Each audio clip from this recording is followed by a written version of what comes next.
¿Quieres conocer un poco más?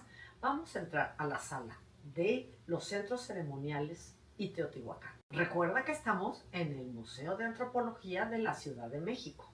Y vamos a la sala de los centros ceremoniales, como Tenochtitlán, Xicoténcatl, Cholula, Cuicuilco, Jico, Tezocuca y otros más, ¿ok? Algunos voy a hablar también en la próxima cápsula. Aquí en esta vamos a hablar sobre Teotihuacán.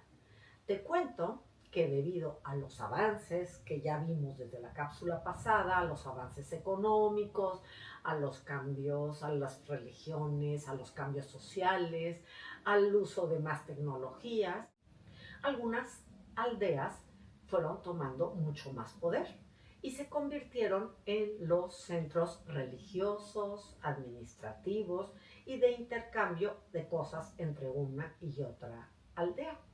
Como consecuencia, fueron tomando también el control económico.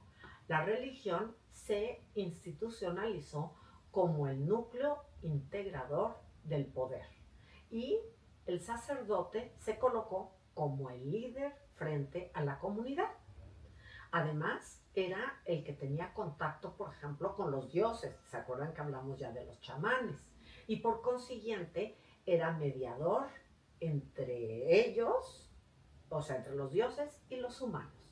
Esto se vio reflejado en las construcciones de las pirámides y de los centros ceremoniales que tenían unas plataformas alrededor de las plazas en las plazas donde se reunían los fieles. La organización social y política, bueno, pues hubo un incremento considerable de la población y también, en consecuencia, de las clases sociales. Como te contaba, en el periodo formativo tardío surgió la clase sacerdotal, pues eran los que se comunicaban con los dioses. Debajo de los sacerdotes se cree, por ejemplo, que estaban los que llevaban la administración y el control de los intercambios entre una y otra aldea. Y luego venían los artesanos especializados en la construcción, por ejemplo, lapidaria, alfarería, tejido, carpintería, etc. Y también estaban los agricultores y los cazadores y los pescadores. Los basamentos que han encontrado permiten pensar que había una estructura bastante compleja de la fuerza de trabajo. Por ejemplo, mira a este dios que era el dios Huehueteotl y era el dios del fuego, procedente del Valle de Puebla. La presencia religiosa en Cuicuilco la vemos en estos braseros en forma de copa. Y estas figuras, por ejemplo, antropomorfas, se encontraron también en Cuicuilco. Mira estas vasijas. ¿Cómo era la arquitectura? El inicio de los centros ceremoniales promovió el desarrollo de la arquitectura y entonces se fueron construyendo edificios que tenían un sentido religioso, pero también un sentido cívico. Y se crearon, por ejemplo, escaleras, rampas y estructuras y esculturas monolíticas. Ya les había contado, por ejemplo, en la cápsula pasada sobre las casas que se construían con materiales, pero dentro de ellas también utilizaban materiales perecederos. Por eso es que no hay tanta evidencia. Pero ya, por ejemplo, en esta época empezaron a usar pisos estucados y muros de piedra. O sea, hay un avance del pasado. En Teotihuacán hay varias pirámides. Esta, por ejemplo, es la pirámide de la Luna, que tuvo 4 construcciones. Y esto significa que estas construcciones fueron en diferentes momentos históricos. Por ejemplo, en el cuarto edificio se incorpora el talud del tablero, que es, digamos, la parte vertical y son los descansos que hay entre una y otra área. Y cuando se comenzó, por ejemplo, la construcción de este cuarto edificio, se colocó ahí adentro un entierro de un sujeto que había sido sacrificado con las manos atadas en la espalda y tenía ofrendas. El resto que había eran 2 felinos carnívoros, 10 aves y una serpiente.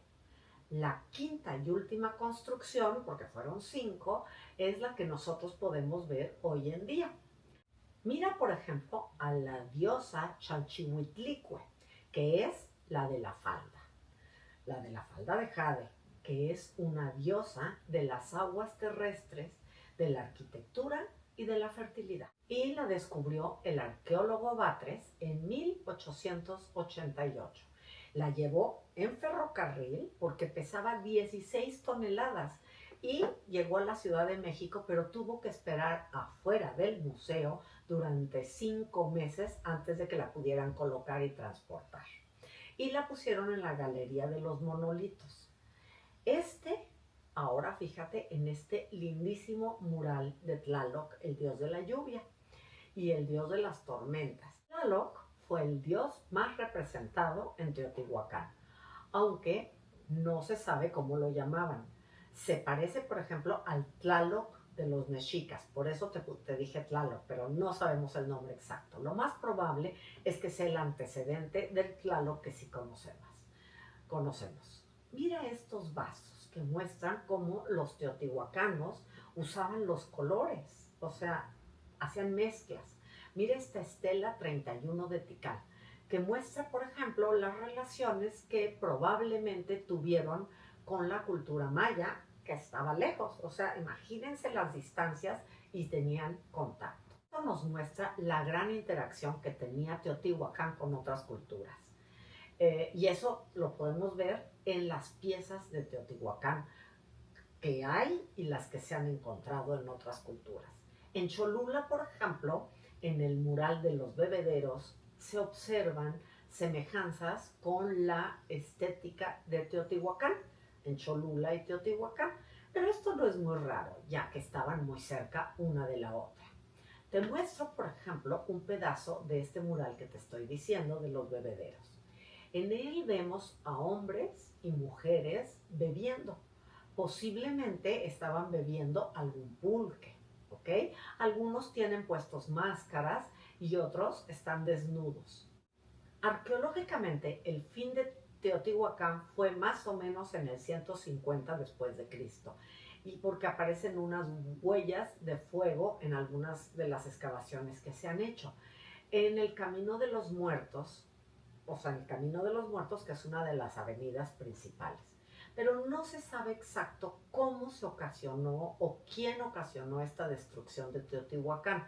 Pero lo que sí es seguro es que los mismos pobladores contribuyeron a esta destrucción. ¿Por qué? No lo sabemos. Pero lo que sí es muy importante es la enorme importancia que Teotihuacán tuvo con los mexicas y con las otras culturas, ¿ok? Porque a través de sus leyendas, las leyendas de Teotihuacán, fue que crearon los mexicas al quinto sol. Y vamos a seguir entrando a otras salas del Museo de Antropología. Si te gustó la cápsula, dale like, suscríbete al canal, dale clic a la campanita y continuamos en las próximas cápsulas. Y vamos a hablar del Valle de México. ¿Ok? Espero que te gusten y hasta la próxima.